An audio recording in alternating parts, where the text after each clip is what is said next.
तो दोस्तों class 11th के लिए आप लोगों के यहाँ पर पेपर थर्ड आप लोगों का यहाँ पे हिंदी कराने वाले हैं। एमसीक्यू टाइप पूरे क्वेश्चन लेके आए हैं, कैसे प्रश्न आए थे आज आप लोग को दिखाने वाले हैं, तो पूरा वीडियो ध्यान से देखिएगा। चलो भाई, तो काफ़ी प्रश्न है। सबसे पहला प्रश्न दिया गया है, निबंध का अर्थ होता है।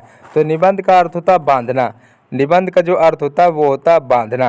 और माता के नाम पत्र लेखन किस भेद के अंतर्गत आता है? तो अनौपचारिक होता है। ठीक है, अनौपचारिक यहाँ पे राइट ऑप्शन हो जाएगा। अनौपचारिक पत्र में अपने जो परिवार के संबंधी लोगों के लिए लिखा जाता है, और जो बाहरी होते हैं वो औपचारिक होता है। लिखा है यहाँ पे, अगला प्रश्न लिखा है, संपादकीय किसके द्वारा मतलब किया जाता है? तो इसका राइट ऑप्शन आप लोगों को पता ही क्या होगा। काफ़ी लोगों ने इसका गलत राइट ऑप्शन लगाया है। ठीक है, तो इसका जो राइट ऑप्शन है, आप लोग एक मिनट रुकिएगा, तो बताइए जरा 13 का राइट ऑप्शन संपादक है। और जनसंचार का श्रव माध्यम कौन सा है? तो जनसंख्या का श्रव सुनने लायक आप लोगों का रेडियो राइट ऑप्शन बनेगा। अगला प्रश्न दिया गया है यहाँ पर 16 नंबर प्रश्न आप लोगों को बता दे रहे क्या था।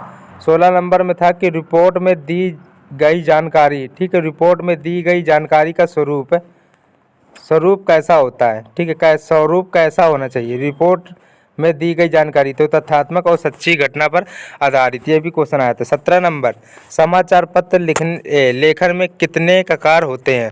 तो 6 ककार यहाँ पे होते हैं। अगला दिया गया है, आलेख का एक ही रूप है। तो आप लोगों का यहाँ पे निबंध राइट ऑप्शन बन जाएगा। अगला प्रश्न दिया गया है कि जनसंख्या के आधुनिक माध्यमों में सबसे पुराना माध्यम कौन सा है? तो सबसे पुराना माध्यम आपको कौन सा है? आप लोग बताइए इसका राइट ऑप्शन। प्रिंट माध्यम यहाँ पे राइट ऑप्शन बन जाएगा।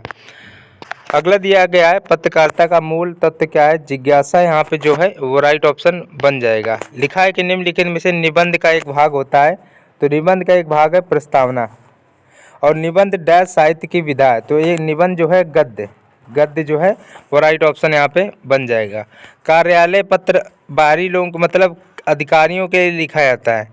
ठीक है, ये भी क्वेश्चन आप लोगों को पहले आप लोगों को एक मिनट 13 नंबर प्रश्न आपको बता दे रहे हैं। 13 नंबर प्रश्न पूछा गया था यहाँ पे, देखो 13 नंबर पूछा गया था प्रश्न कि कार्यालय पत्र जो है वो किसका स्वरूप है? तो वो औपचारिक होता है। मैंने पहले बताया था औपचारिक बाहरी के लिए होता है।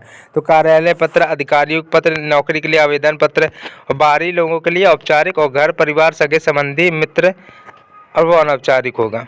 अगला दिया गया 14 नंबर दिया गया है, जनसंचार माध्यम में रिपोर्टर को हिंदी में क्या कहा जाता है? संवाददाता। अगला दिया गया है यहाँ पर 16 नंबर दिया गया, फीचर के लिए हिंदी में कौन सा शब्द प्रयुक्त है? तो रूपक यहाँ पर राइट ऑप्शन बनेगा। जनसंचार माध्यमों के अंतर्गत रेडियो एक विशेष डैश माध्यम है। तो श्रव माध्यम होता है, रेडियो केवल सुनने लायक होता है। अमर उजाला समाचार पत्र है, बताइए इसका राइट ऑप्शन क्या होगा? तो हिंदी का है, अमर उजाला समाचार पत्र हिंदी का आप लोगों ने देखा होगा। 18 नंबर हो गया। अब 19 का राइट ऑप्शन होगा ए पार्ट। 15 सितंबर 1959 ईस्वी में भारत में टेलीविजन का प्रारंभ हुआ 1959 में।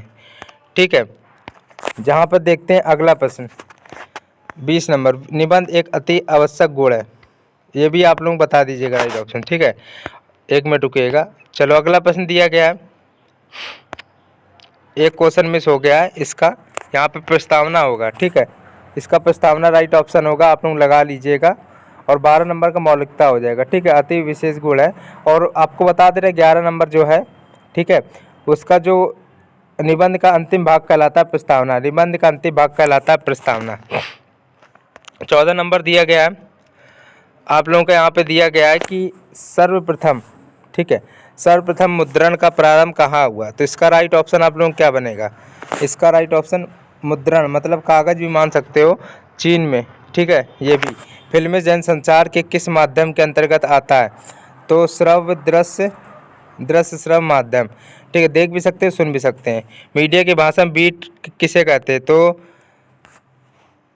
एक मिनट, तो बीट किसे कहते हैं ऑप्शन नहीं, फिर भी आपको आंसर बता देते हैं। संवेददाताओं के बीच कार्य विभाजन को, बीट जो होता है भाषा में बीट, वो कार्य विभाजन को कहते हैं संवेददाताओं के बीच। ठीक है, कार्य विभाजन को।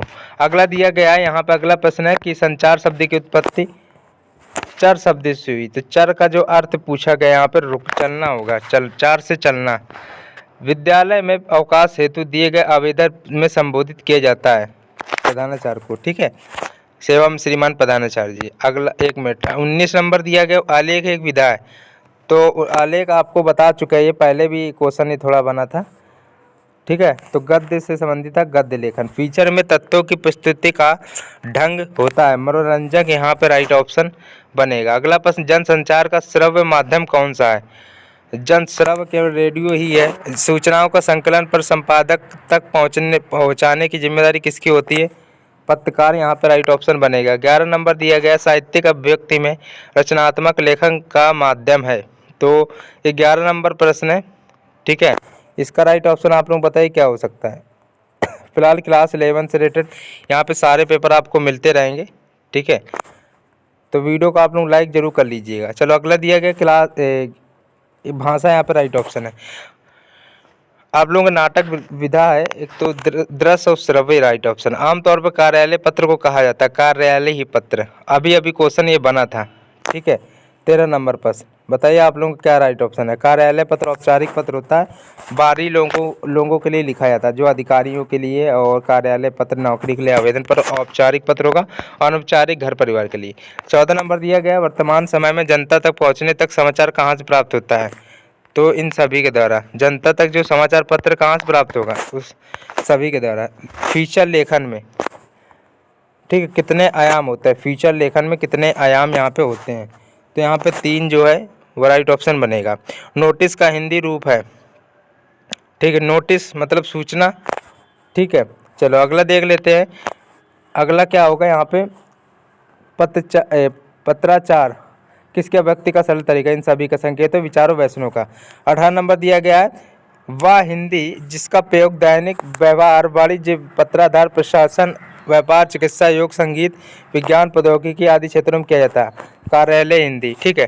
तो ये फिलहाल ये सारे क्वेश्चन आपके 40 क्वेश्चन लगभग थे, ठीक है। आपके कितने हुए सही हुए कमेंट में जरूर बताइएगा, और वीडियो को लाइक और चैनल को सब्सक्राइब सभी लोग जरूर कर लीजिएगा।